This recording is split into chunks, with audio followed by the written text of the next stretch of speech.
just wanna be with you. Just wanna be with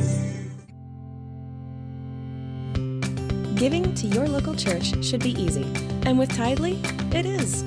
Just download the app and securely register your credit or debit card. You're done.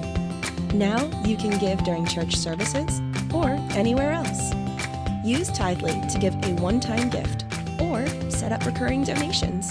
It's that simple. It's fast, secure, and easy to use. Tithely, the simplest way to give to your local church.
Good morning, church. Good morning, New Soul. Let's stand up and worship together.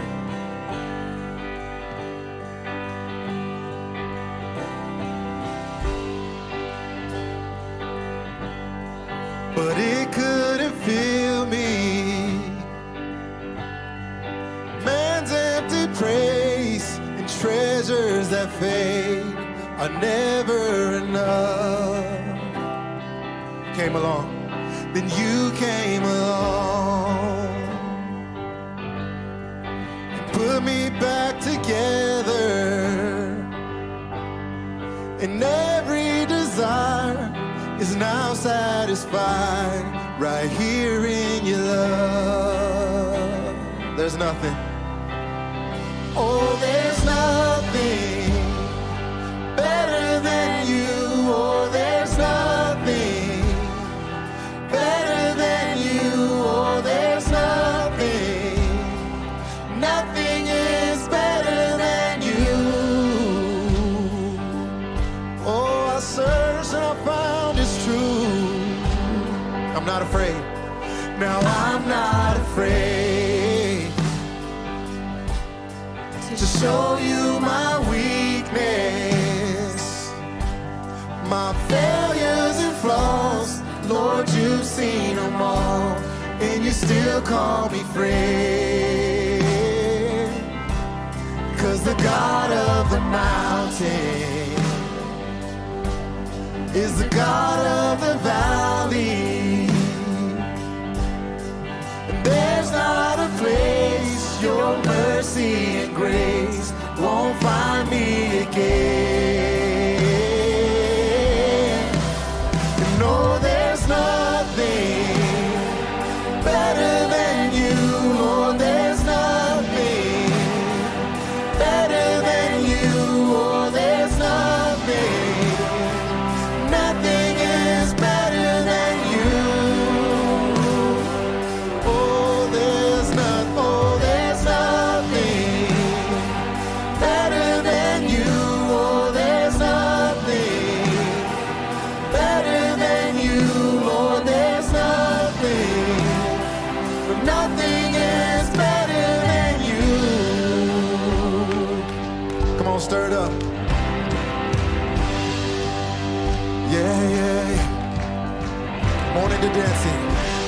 turn mourning to dancing. You give beauty for ashes. You turn shame into glory. And you're the only one who can. You turn mourning to dancing. You give beauty for ashes. You turn shame into glory. And you're the only one who can. Graves into gardens. You turn graves into gardens. It's what you do. You turn bones into armies. You turn seas into highways. You're the only one who can. You're the only one who can. You're the only one who can. Oh, there's nothing better than you, Lord. There's nothing. Nothing is better than you. Oh, there's nothing better than you. Oh, there's nothing better than you. Oh, there's nothing. Nothing is better than you. Graves in the gardens. You turn graves into gardens. That's what you do. You turn bones into armies. Every time you turn seas into highways. You're the only one who can. And you turn graves into gardens. You turn bones into armies. You turn seas into highways. And you're the only one who can. You're the only one.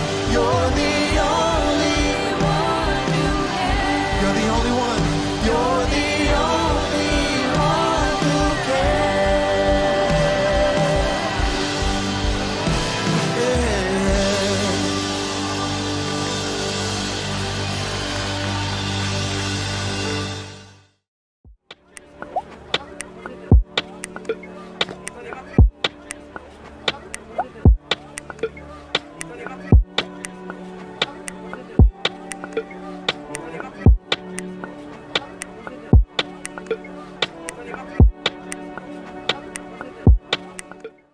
Together, we are creating a new future for the Valley because of your generosity. Your financial support is being used to produce content and create a loving community that is bringing hope to hurting people during the COVID pandemic and quarantine.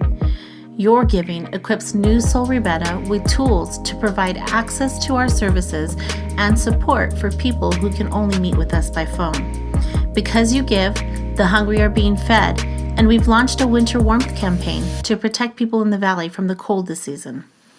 With your help, in 2021, we're not slowing down, but ramping up a campaign to expand our digital reach to help and inspire more kids, students, singles, families, and seniors. Your giving is making a difference in the community. 1 Timothy 6:17-19 says, "Don't be full of yourselves and obsessed with money, which is here today and gone tomorrow. Go after God, who piles on all the riches we could ever manage. Do good. Be rich in helping others. Be extravagantly generous. If you do that, you'll build a treasury that will last, gaining life that is truly life." We have quick and easy ways for you to give. Online, newsoulrebecca.com. By text BLESS to 94000. By app, download the Tithely app. Or by mail, New Soul Rebecca, P.O. Box 574, Rebecca, New Mexico 87560. To receive text updates from New Soul Rebecca, text Rebecca to 94000.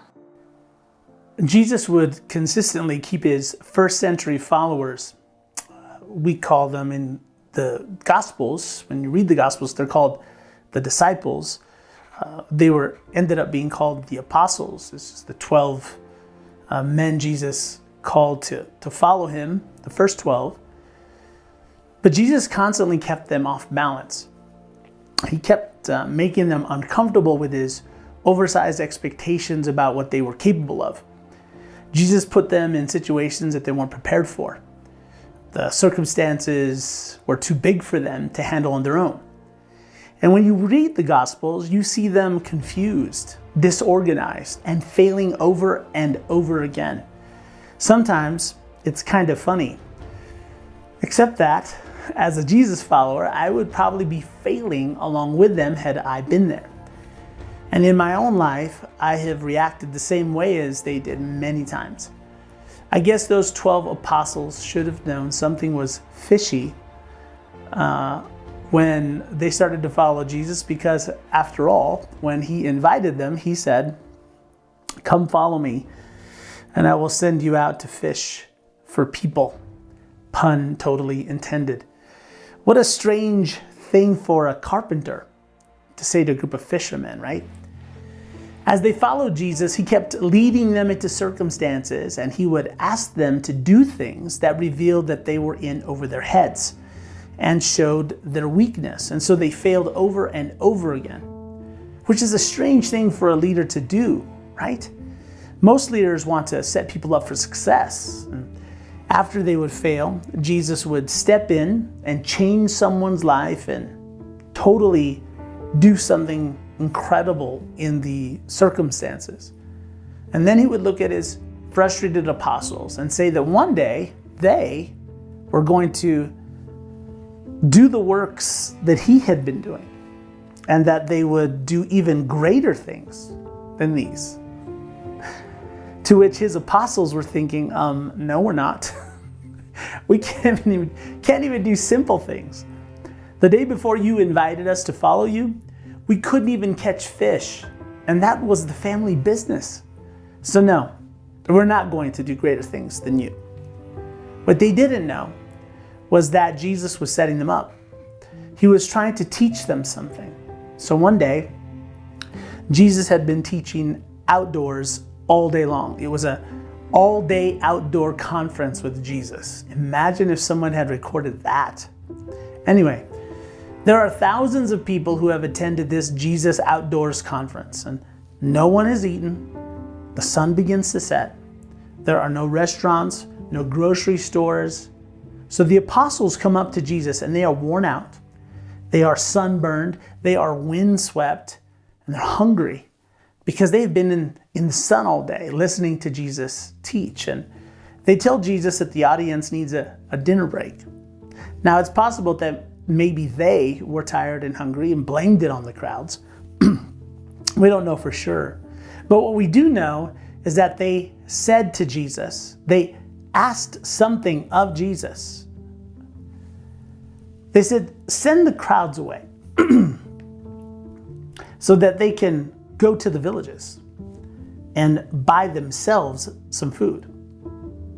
They're asking Jesus to do something for them and for the people, for this big problem of this hungry crowd.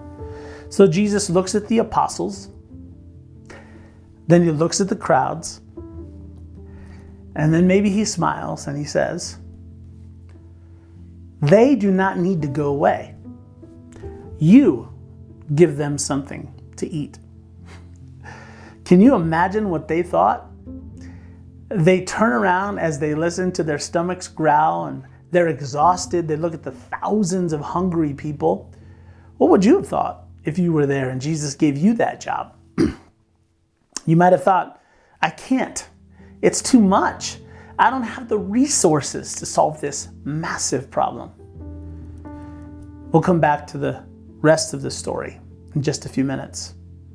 Now, if you've been following with us and tracking along with us, we're in part 3 of a series, The Essentials, the ingredients of a healthy faith.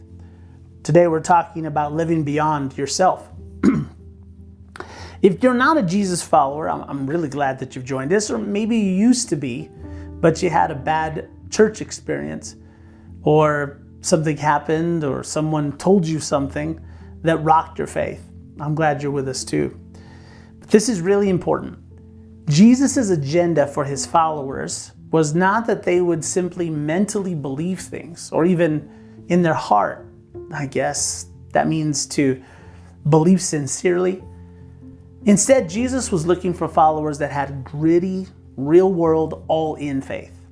Not a faith that's in our brains, but that it would be active. That faith is best summed up by two words that Jesus spoke to his first century followers. Follow me. He invited his followers to live and act, to react in a different way than they were used to. For many people, it was the opposite than how they were raised and how everyone else around them lived. Jesus never changed his invitation, but eventually his followers, parts of the church, maybe the church you grew up in, altered this invitation from follow me to believe in me. And yes, Jesus invited people to believe in him, but he never intended people to stop there. That was just the beginning of what it meant to follow him. But believe is safer and less demanding. Believing lets you agree with Jesus in your mind, but the way you live stays exactly the same. To follow actually requires you to change the way you live your life.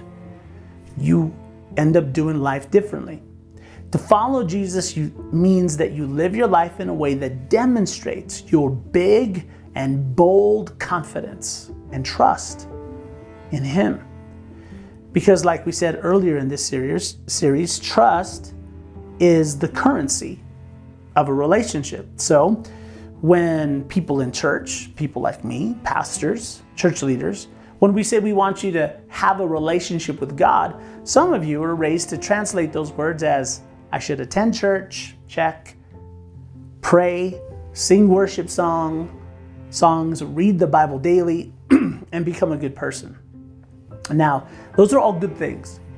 But instead, what we are actually saying is that in order to have a relationship with God, we want you to trust God. Because when you trust in God and your trust grows, your relationship with God grows. So, how do you trust God more? Is it something that happens in prayer or in a worship experience? Now, prayer and worship are experiences that can help you make a decision to trust God, but deciding to trust God and actually trusting God, like we learned last time, are two totally different things. The decision you make during prayer and the things that maybe you said to God in worship, including the decision you made during that worship experience, was just that. It was just a decision. This is important. When you trust Jesus more, then you trust yourself by following his teaching and doing life his way. That is when you experience God every day of your life. If you try to experience God through prayer and worship alone, you will always need some new and intense experience to make you feel like you are connecting with God. If you do not trust Jesus by following his teaching in your life, the new emotional experiences you have in worship and prayer will be new and emotional, but may not be an actual encounter with God. When you read scripture, you find out that God is most honored by our living, breathing, death-defying, in spite of, trust in him.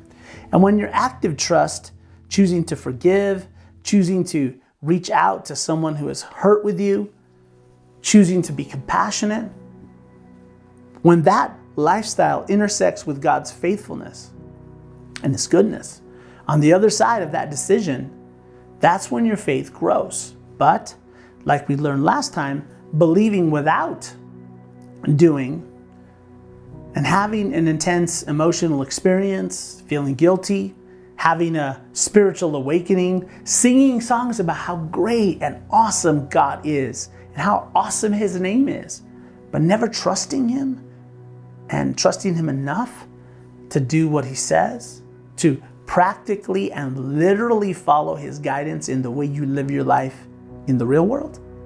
It leaves you with a faith that is weak, that although you believe, your faith is feeble, frail, and fragile. Jesus said that people like that, they hear and believe or agree, but they never exercise that faith muscle by trusting Him enough to take the risk and do what He teaches. So when the inevitable storms of life come, like they do for all of us, when they need that unshakable confidence in God, it won't be there. In the words of Jesus, He says, there will be a great crash in their life because the storms reveal what we build our lives on. So Jesus didn't just invite people to simply believe things. Instead, He invited people to live their lives with the bold confidence in God that says, what would I do if I was confident that God was with me? What would I do in my life right now? What changes would I make? What would I avoid? Who would I talk to? How would I work? Where would I go? So in the essentials, we're focusing on the 5 essential things God uses to fuel the development of enduring, unshakable faith. The kind of faith that is consistent, the kind of faith that shows up in the real world, the kind of confidence in God that doesn't need a constant flow of new experiences and outside energy to keep it alive. The kind of confidence in God that carries you through the challenges of life, from childhood to adulthood.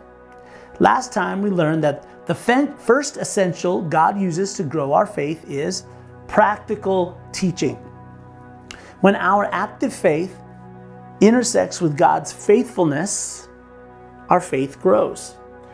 When you talk to someone who has unshakable faith, they will always tell you about the time they learned how to do something with what they believed. That someone came along that opened the scriptures and taught them practical steps to live out their faith in the real world of their relationships, their money, their career, in their workplace, at school, in their health. They will tell you their story. And some of you have this story about how they knew they needed to follow the leading of Jesus in their lives, but were terrified to do it. They didn't know how it would turn out. It didn't make sense to them. It sounded crazy, but they did it anyway. They made the decision to trust Jesus more than they trusted themselves, and their faith intersected with the faithfulness of God on the other side. And God did something because of their decision that changed their lives. He did something extraordinary in their hearts, relationships, and in the lives of others because they trusted Him. He did something that they'll never forget. They may even get emotional when they talk about it. That's how their faith grew. Now, today, we're going to talk about the second essential that God uses, and that is personal ministry. This is when you push through your inadequacy in order to say yes to God for the benefit of other people. That's what grows your faith. Whenever you talk to someone with enduring faith, they will always tell you about the time that they stepped out of their comfort zone to serve someone else or someone else's. They will tell you that they weren't prepared for it, they didn't feel adequate, but they knew they were supposed to do it. They were terrified, but they stepped out in faith and they served someone in Jesus' name, not knowing what would happen or how it would turn out. They tell the story of stepping into someone else's story. Maybe the life of a neighbor, middle schoolers or high school students, senior adults. Some of you went on a mission trip to another country. You had to update your passport and you got a shot and thought, what am I doing? I'm not a missionary. But you did it. And your heart was changed because of who you met and how God used you in the lives of other people. And when you hear the stories of those people who stepped out of their comfort zone into personal ministry, they always say the same thing. I was so nervous. I was in over my head. I felt inadequate and unqualified. My dad talks about the first time, my dad's been a pastor for over 40 years, and he talks about the first time that he was given a Sunday school lesson when he was in church. They put a lesson in front of him. He said Job instead of Job. He said the wrong names. He said they gave me this lesson and put these kids in front of me, and I felt like they knew more than I did. I felt like I was going to mess up and that I was going to throw up. I didn't know the Bible. I had my own issues and problems in my own life. So how in the world was I going to help someone else? But they always say the same thing. And maybe it's your story. I did it anyway because I knew it was what God wanted me to do. I thought I was too old or too young or didn't have enough time. I didn't think I could do it. I didn't think I was cut out for it. It wasn't my personality, but I did it anyway. And the reason it's part of our story is that God met us on the other side of our decision. We saw and heard and experienced Him in incredible ways, in unexpected ways that changed the lives of other people and changed our hearts forever. That's because pushing through our inadequacy in order to say yes to God for the benefit of other people grows our faith. It grows enduring, strong, unshakable faith. When we push through I'm not enough feelings because we feel that God is nudging us, on the other side of that is where God meets us. That's how your faith gets bigger. Right now, you're watching or listening to me, and you might feel that nudge from God right now to do something for someone or a group of someone. It's been in your mind or in your heart for a while. You can't shake it. You think you're crazy. Why does it keep coming up? I don't want to do this. This is for someone else. It's in your heart. It's in your soul. It won't stop. It won't cease and desist. But it's going to require something of you. Probably why you haven't done anything about it. So you resist. You feel something inside of you push back against that nudge from God. You know what that's called? That's called a test of your faith. It's where you say, God, I'm going to do what I know how to do, and I'm going to trust you to do what only you can do.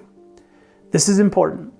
You have no idea what hangs in the balance of your decision to follow God's nudge, His invitation to say yes for the benefit of other people. You don't know what child's life might be saved, what marriage might be restored, what new future a student may end up having. Someone you reach out to may end up doing incredible things with their life, but only if you say yes. You have no idea what's going to happen, but there is something I know for sure will happen if you push through your inadequacy in order to say yes to God for the benefit of other people. The quality and the strength of your faith will grow because personal ministry is one of the 5 things that God always uses to grow our faith. And if you don't believe me, just ask the apostles. Let's get back to the story. Send the crowds away, they told Jesus, so they can go to the villages. Lord, let them buy themselves some food. The apostles asked Jesus to do something about this big problem. And Jesus' response? They do not need to go away. You give them something to eat. Jesus tells them to do something about this massive problem. He tells them to do something. Jesus invites them to be part of the solution to the problem. But what he asks, come on, it's impossible. It's too big. There are thousands of people there. In the Gospel of John, John writes that Jesus did this to test them, that he set them up. He knew the whole time what he was going to do. Jesus was saying, I'm trying to teach you to trust me, to step out of your comfort zone where you are not enough, where you're not adequate, and trust me to do what only I can do. Andrew, one of the apostles, he spoke up in the story and he says, hey Jesus, hey guys, there's this kid here in the crowd who heard about our dilemma about the food. And so he brought us his lunchbox. And inside the lunchbox, we have here only 5 loaves of bread and 2 fish. Now, if you haven't been paying attention, you need to come back now. If you're at another browser or you're looking at something else, come on back. Look at me. Jesus says something here that we need to pay attention to. This is how big, global, national, and community-wide problems are solved. And this is an invitation not only to his followers in the 1st century, but also to his followers in the 21st century. I think Jesus smiles and he says, bring them here to me. And there they stood. And there I stand. And there you stand with our loaves and our fish. You know, some of us have more bread than fish. Some of us have more fish than bread. We don't all have the same resources, but we all got a little something. And every single Jesus follower is invited to bring to him what little they have. Jesus says, you want me to do something? I want you to participate. You want me to do something big in your community? You want me to do something about addiction in your town? You want me to build faith into the next generation? You want me to bring comfort to senior adults who are isolated and lonely? You want me to work in the lives of students? Is it people at work that are on your heart? You want me to help your neighbors who are hungry and hurting? You want me to do something big for those in prison? Bring me what you got. You want me to do something big for your neighbor or your neighborhood? Then bring me what you got. There are 12 apostles staring at Jesus, confused. They look at the thousands of people. Then they look at this lunchbox with 5 pieces of bread and 2 fishes. And they look at each other. And they look at Jesus.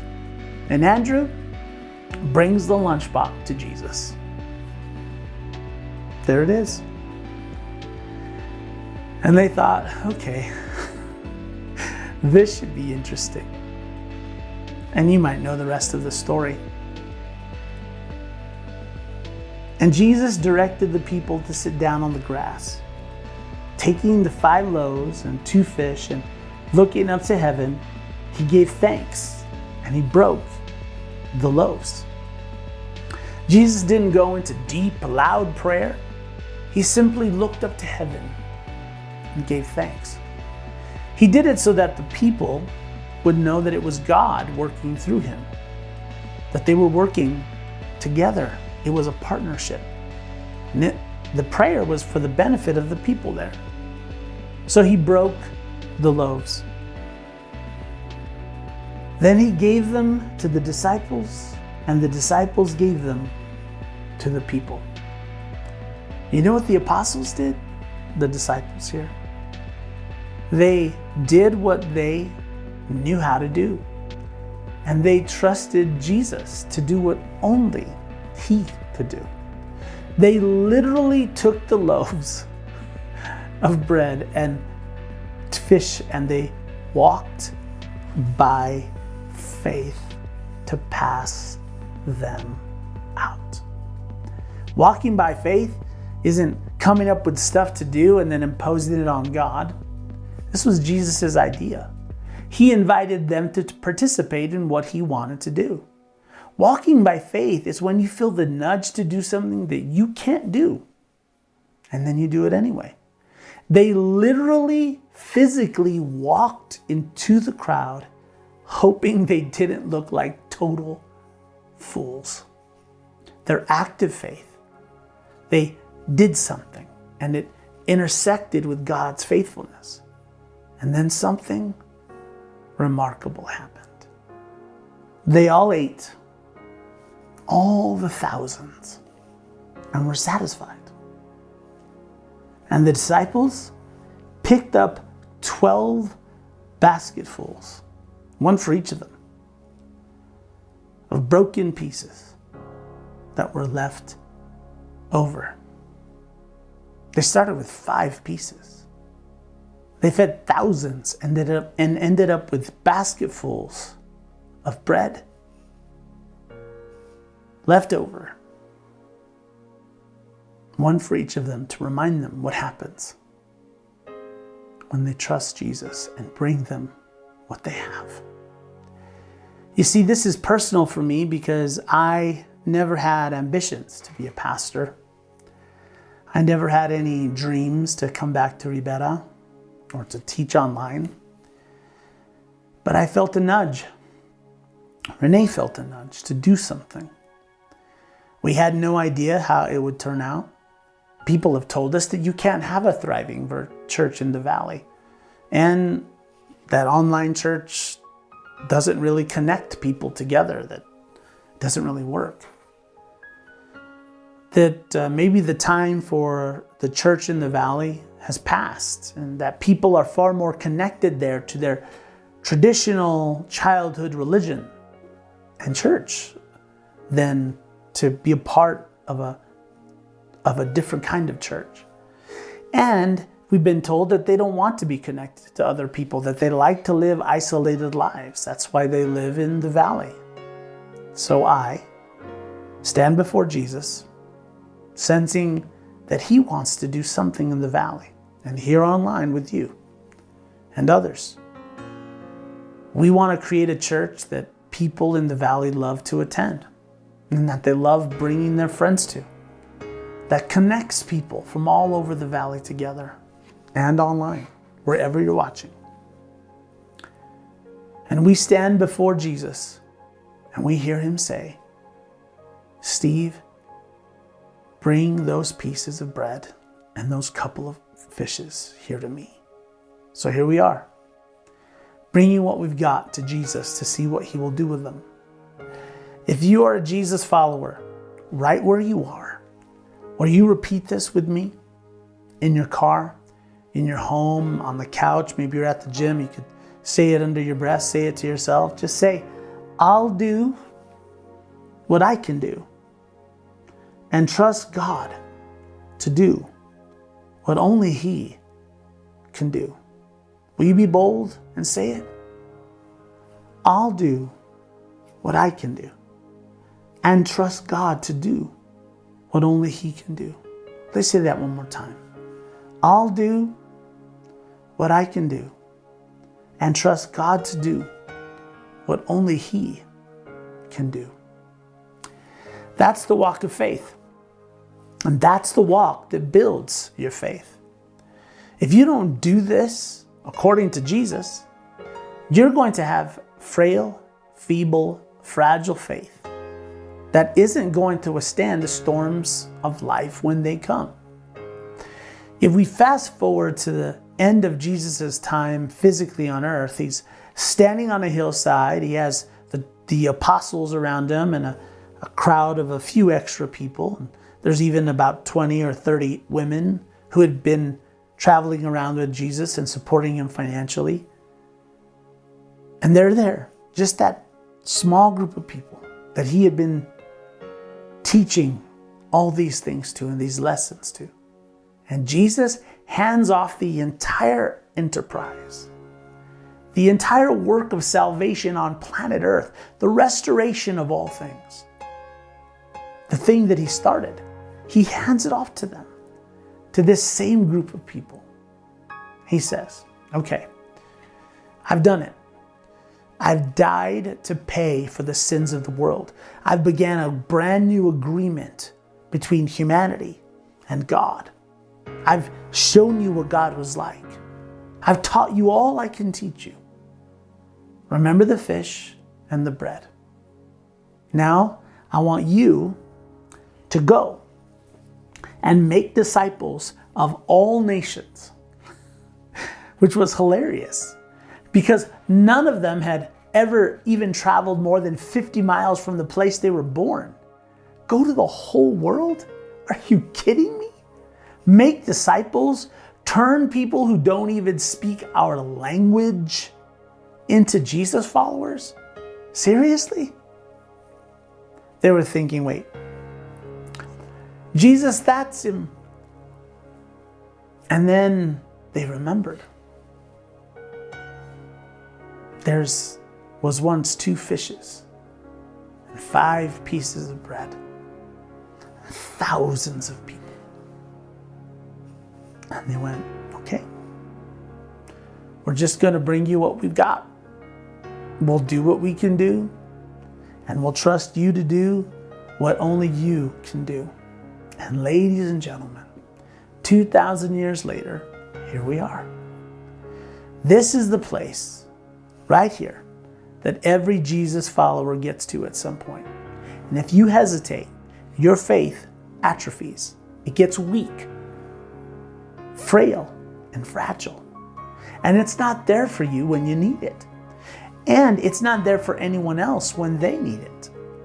But that nudge, that inner pull to do something, to lead, to start something, that's your invitation to experience God in a way that you're not going to experience Him from the safety of, hey, I don't got what it takes. Somebody else is going to have to do that. When that nudge comes, you don't know for certain how and what's going to happen when you step forward and when you lean into whatever you're being called to do. But one thing is for certain, your faith will get stronger, and perhaps the maturity of someone else's faith as well, because personal ministry positions us to experience God's power in our weakness. And personal ministry positions us to experience God's faithfulness in response to our acts of faith. Have you lost, or are you losing your faith? Do you want enduring, go the distance faith? Then don't just believe things. You've got to say yes to that nudge, to lean into that thing you feel you should do. Maybe right now you don't feel a nudge towards something specific. It could just be you saying, Jesus, I'll give you what I have. Do whatever you want with it. Step out before you're ready, because you're never going to be ready. What we know for sure is that those people who said yes, those are the people who change the world. The ones who hesitate and say no, no one knows their name. In fact, some of you know people who said yes to that nudge, and it changed your whole world.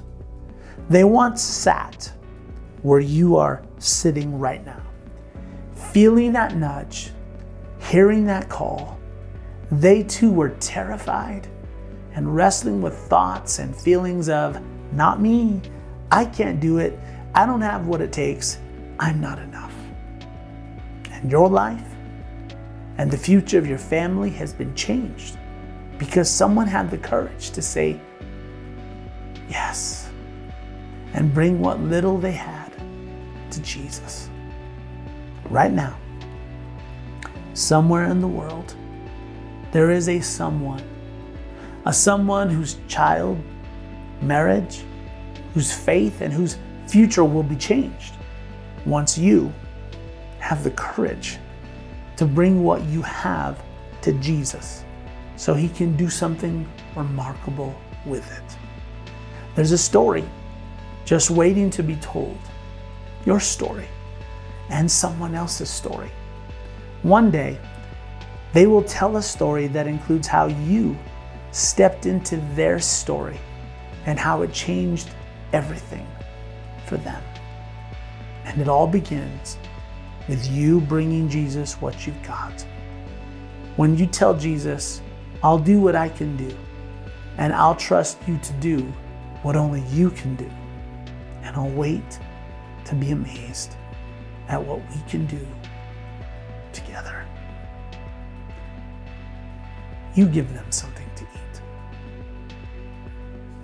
And we'll pick it up there next time for the third essential for enduring faith.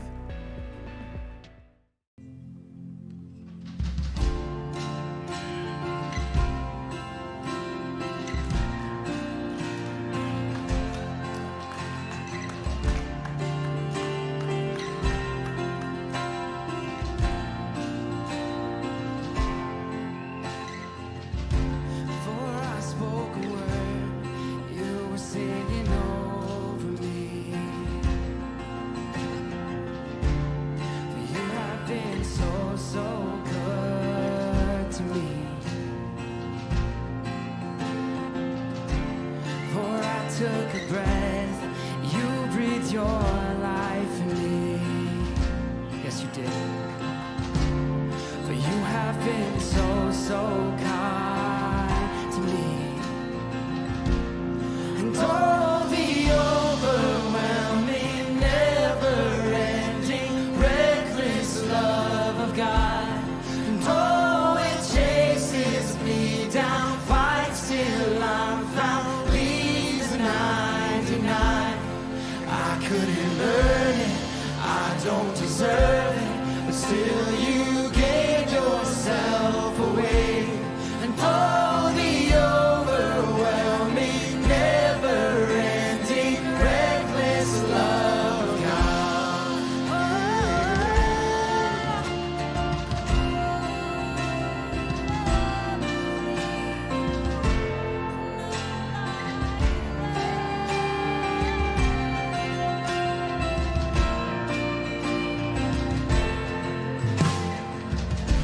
When I was your foe, still your love fought for me. Sing from the heart. For you have been so, so good to me. When I felt no worth, you paid it all for me. For you have been so, so kind to me. And all the overwhelming, never-ending, reckless love of God. And oh, it chases me down, fights till I'm found, leaves the 99. And I couldn't earn it, I don't deserve it, but still you gave yourself away. Oh, the overwhelming, never-ending, reckless love of God. Yeah.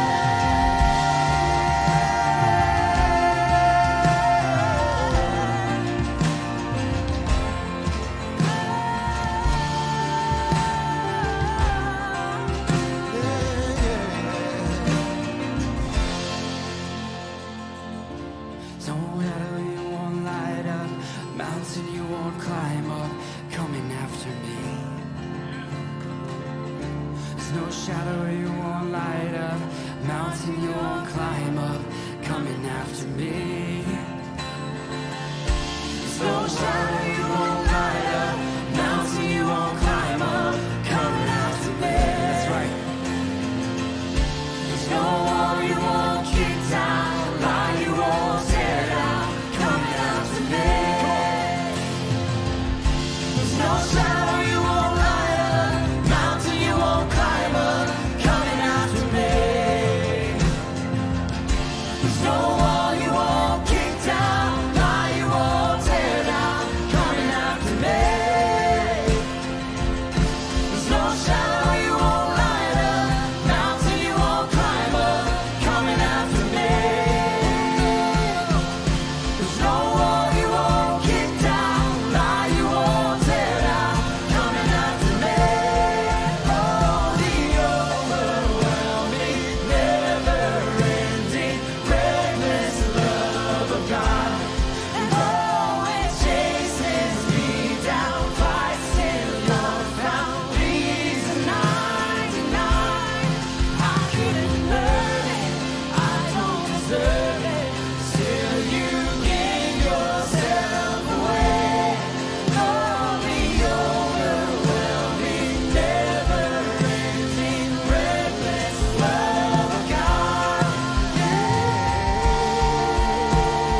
it's your love.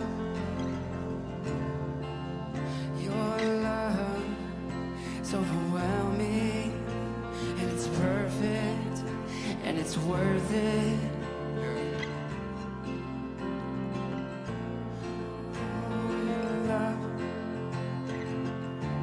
Love is perfect, your love is worth it.